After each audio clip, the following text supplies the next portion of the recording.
नमस्कार। राजस्थान लोक सेवा आयोग की ओर से विभिन्न प्रतियोगी परीक्षाओं के माध्यम से विभिन्न पदों के लिए आवेदन आमंत्रित किए जाते हैं और आवेदन आमंत्रित जो होते हैं उसी के आधार पर परीक्षा का आयोजन होता है और अंतिम रूप से चयनित अभ्यर्थियों को नियुक्ति हेतु अभिशंसा संबंधित विभाग को भेजी जाती है। लेकिन राजस्थान लोक सेवा आयोग ने एक नई पहल करते हुए OTR यानी वन टाइम रजिस्ट्रेशन का विकल्प दिया था सभी के लिए, जिसके माध्यम से किसी भी अभ्यर्थी को एक बार में अपना रजिस्ट्रेशन करने के बाद में एक तो बार बार रजिस्ट्रेशन नहीं करना पड़ेगा। और इसके साथ साथ इस साल से राजस्थान सरकार ने ये घोषणा कर दी कि अगर आपका OTR का रजिस्ट्रेशन एक बार है 400 रुपये की फीस के बाद, तो ऐसी स्थिति में आपको अगर आप कितने भी फॉर्म भर रहे हैं तो आपको अलग से फीस नहीं देनी पड़ेगी। एक बार रजिस्ट्रेशन हो गया लेकिन उसके बाद में आपको अलग से फीस देने की आवश्यकता नहीं है। OTR के लिए आपको 400 से 600 रुपये का जो शुल्क देना होता है, अधिकतम 400 रुपये ही है। अब इसका कुछ इसके दुष्परिणाम या फिर इसका जो एक अलग वे में इसके रिजल्ट्स आने शुरू हो गए। आज राजस्थान लोक सेवा आयोग की ओर से कुछ ऐसे प्रेस नोट जारी करने पड़े ताकि इन समस्याओं से समाधान किया जा सके या उन अभ्यर्थियों के खिलाफ जिन्होंने इस प्रकार से अपने आवेदन किए हैं उनके खिलाफ कुछ कार्यवाही अमल में लाई जा सके। क्या है मामला, आइए समझते हैं।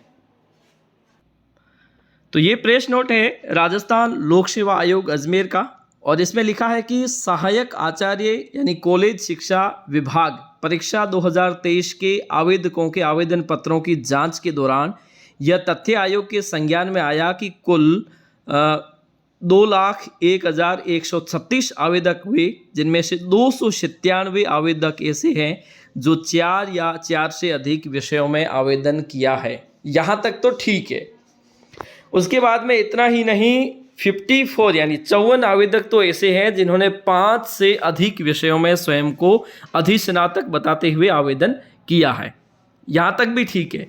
उसके बाद 5 अभ्यर्थियों ने 26 से अधिक विषयों में आवेदन किया है और 2 तो ऐसे निकले जिन्होंने 48 विषयों में स्वयं को अधिस्नातक बताया है।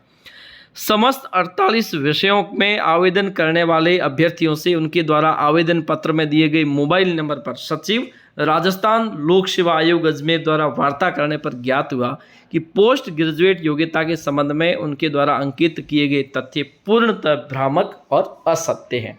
मतलब जो 2 अभ्यर्थी हैं जिन्होंने 48 विषयों में अपने को अधिस्नातक 48 का मतलब इसका डबल करो तब जाके इसकी इतनी उम्र भी नहीं हुई होगी कि आपने 48 में आवेदन किया, मतलब इस आधार पर कि आपके पास पोस्ट ग्रेजुएशन की डिग्री है।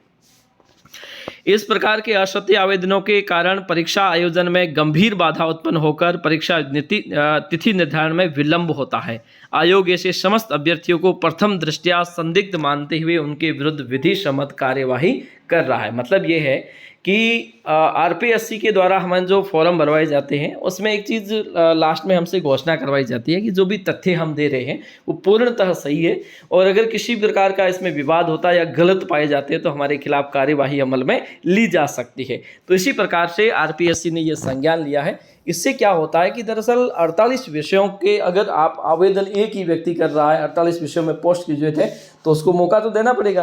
तो ऐसी स्थिति में उनके सामने समस्या आती है कि आप अलग अलग विषयों के लिए अलग अलग डेट दें ताकि 48 दिन तक आपकी परीक्षा चलानी होगी। तो ऐसी स्थिति में इस समस्या के समाधान के लिए RPSC ने ये कदम उठाया है। कहीं आपने भी ये गलती अगर की है तो एक बार फिर से आपको सोचने की आवश्यकता है। आज के लिए इतना ही, धन्यवाद।